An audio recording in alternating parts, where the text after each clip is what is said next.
Corona virus के चलते हुए लॉकडाउन ने पहले से ही छाई मंदी के संकट को और गहरा कर दिया है। बड़ी संख्या में लोगों की नौकरियां छिन गई हैं। बेरोजगारी की दर नई ऊंचाइयों पर पहुंच गई है। बड़ी संख्या में प्रवासी कामगारों और मजदूरों ने पलायन किया है। इसमें बड़ी संख्या युवाओं की भी है, जिनके पास कहने को तो बड़ी बड़ी डिग्रियां हैं, लेकिन काम नहीं है। बीते कुछ सालों से बेरोजगारी का संकट झेल रहे युवाओं के सामने कोरोना के चलते खड़े हुए आर्थिक हालातों ने और मुश्किलें खड़ी कर दी हैं।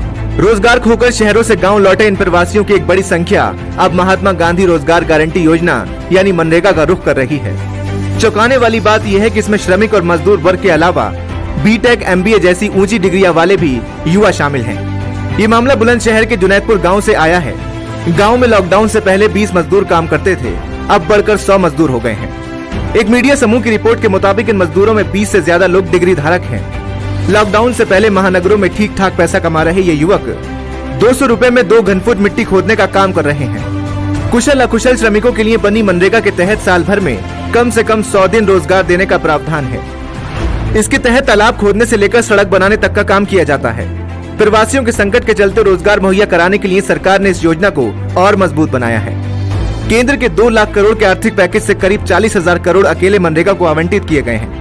हालांकि ये योजना भले ही फौरी तौर पर तमाम लोगों को राहत दे रही है, लेकिन सच ये भी है कि तमाम लोग मजदूरी के चलते मनरेगा का रुख कर रहे हैं। उत्तर प्रदेश में करीब 30 लाख प्रवासी लौटे हैं। योगी आदित्यनाथ सरकार कोशिश कर रही है कि जितना हो सके ऐसे लोगों को मनरेगा के तहत रोजगार दिया जाए। पूरे देश में करीब 14 करोड़ लोगों के पास मनरेगा जॉब कार्ड है। जानकारी के मुताबिक इस साल 1 अप्रैल के बाद कम से कम 35 लाख लोगों ने इस योजना में शामिल होने के लिए आवेदन किया है। ये संख्या बीते 1 दशक में सबसे ज्यादा है, जो लॉकडाउन के चलते बड़ी बेरोजगारी का भी अंदाजा देती है।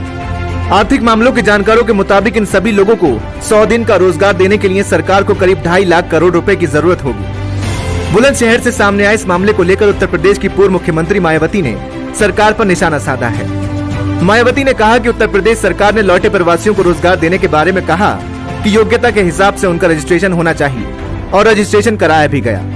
इसके बावजूद ये देखा जा रहा है कि जो लोग बड़ी डिग्री लेकर प्रदेश में लौटे हैं, आज वो मनरेगा में काम करते हुए गड्ढा खोद रहे हैं।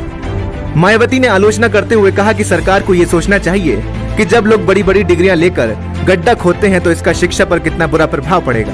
बहरहाल ग्रामीण इलाके के भूमिहीन और कुशल अकुशल श्रमिकों को अब तक महानगर नौकरी के साधन मुहैया कराते थे, लेकिन पहली बार महानगरों से गाँव की ओर बड़ी तादाद में हुए पलायन से गाँव में खाने कमाने की जद्दोजहद बढ़ती दिखाई दे रही है।